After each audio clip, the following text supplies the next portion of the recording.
My name's Paul, I'm the pastor at the Prayerhouse, and a year ago, almost to the day, our building was burnt down. The building we'd been meeting in for 20 years, and where we did everything, all of our centre of operations was from there. And it was a really good, fun environment. It was lovely to be there. It was great to meet there on Sundays and to work with the team, and there was a really good vibe in the place.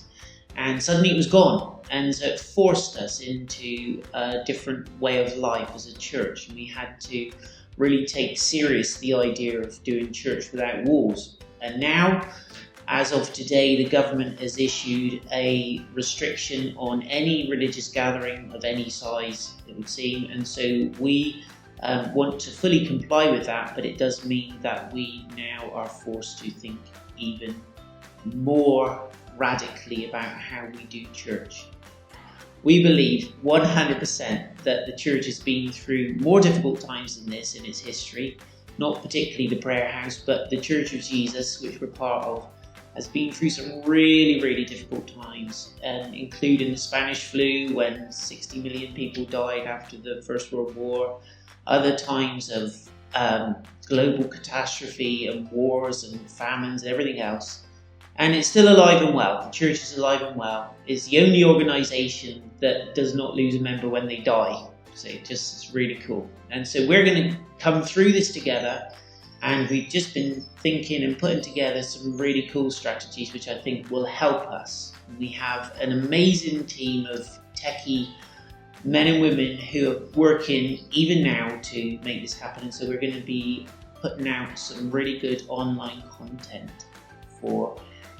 to enable us to continue to kind of function together as a church family. It goes without saying that we want people to continue to have telephone contact with each other, even those, particularly those who are self-isolating. We don't want you to be cut off. We want to keep you connected as part of the family. So let's use all the technical things that we have: WhatsApp, Facebook, just phone calls, emails, anything we can think of, a card in the post. Let's be imaginative and think of ways we can stay connected to each other.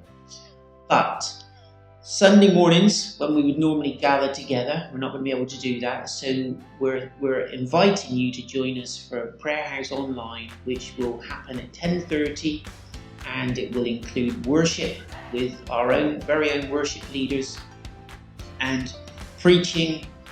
But also throughout the week there will be other bits of content. Pete's Bible study is live on Facebook Tuesday mornings.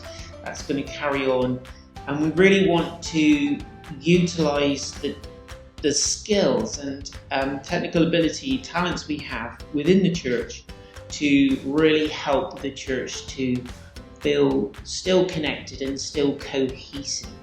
We'd love it if you can continue to tithe and give your offerings. Let's do it by standing order or some means like that electronically. It would be great, and because obviously we still want to keep the team together and carry on paying salaries and so on like that. But that isn't the purpose of this conversation. The purpose of this conversation really is to say that we love you. We get it that this is difficult. And we're not in any way coming out with lots of bravado and lots of sort of bold statements, but we are saying that we want to be there for each other, and we want to still be a thriving, cohesive church family when all this is over. And meanwhile, we want to continue to reach out to the community around us, the people who don't have the hope that we have.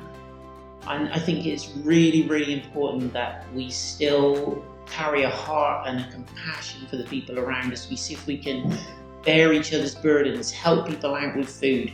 I was talking to a guy today who's just really struggling just to get the basics of staples into the family because the shelves are empty in the supermarkets. So let's just think of how we can practically be Jesus' hands and feet and heart to the community around us, even though we're in somewhat uncharted waters.